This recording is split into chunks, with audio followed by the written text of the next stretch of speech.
Hi అన్న. Hi అన్న, రీసెంట్గా పవన్ కళ్యాణ్ గారు పిఠాపురం వచ్చి అంటే ఆటోలో అయితే ఎక్కారంటున్నారు. ఆ ఆటో ఇదే అనుకుంటున్నాం మేమైతే, ఇదే అని అంటారా? ఈ ఆటో పోయా నేనే కూడా ఆటో కూడా నాదే.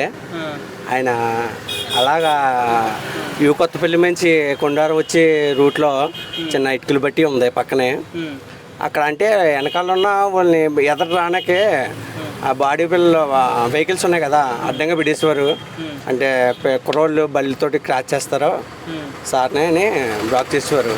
ఇలాగా నాకు ఎందుకో చిన్న పని ఉండి పిఠాపురం వెళ్దాం కదని చిన్న గ్యాప్ ఉంది, గ్యాప్ నుంచి వెళ్ళిపోదాం కదా, వెనకాల ఉంటే కొంచెం లేట్ అయిపోతుంది కదని బయలుదేరిపోతున్నాను.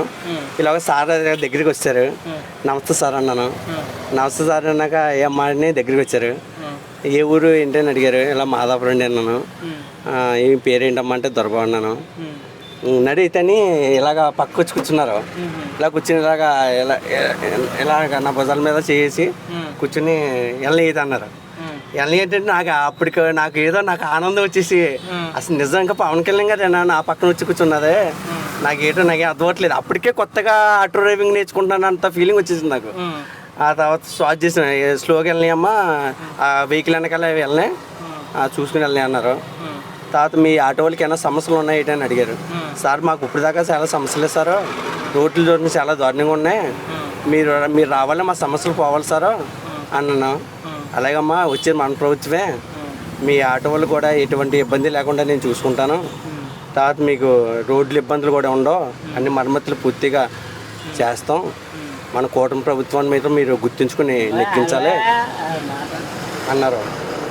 సార్ అది సార్ అలా అంటారు. మీరు రావడమే మాకు జన్మధన్యమైపోయింది, మా పిఠాపురం మీరు పోటీ చేయడం మాకు ఎంతో ఆనందకరమైన విషయం, తప్పకుండా మిమ్మల్ని గెలిపించుకుంటాం అన్నాను. సరే అమ్మని ఈ సత్త ఇలాగా తీసుకుని ఆయన భుజాలు వేసుకున్నారు. ఇలాగా ఫోటో దిగమన్నారు.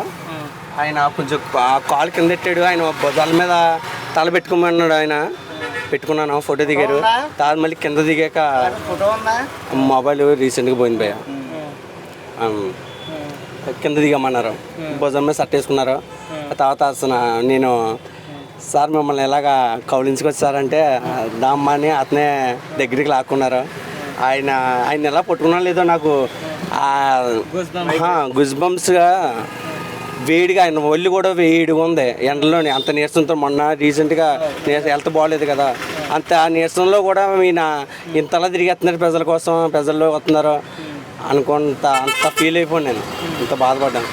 ఆయన కూడా అంత హెల్త్ కండిషన్ బాగోపోయినా కూడా చాలా బాగా ఓపికగా తిరుగుతా వెళ్ళారు.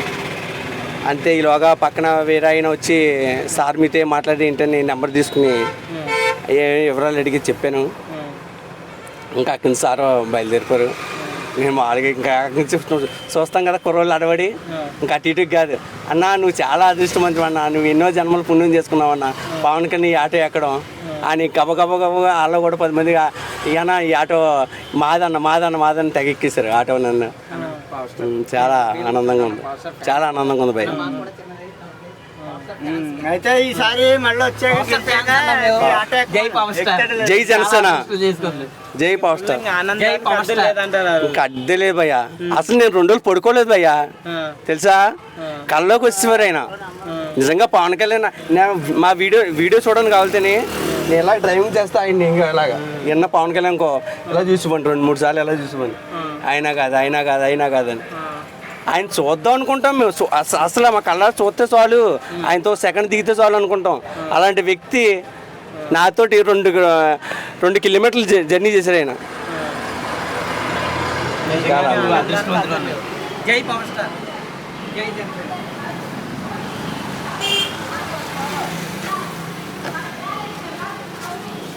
అదృష్టం చేసుకుందన్న ఇదే సీటు.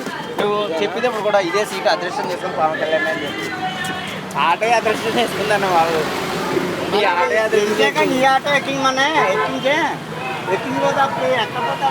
ఇదే సీట్ అని చెప్పి వీడియో హైలైట్ చేయండి.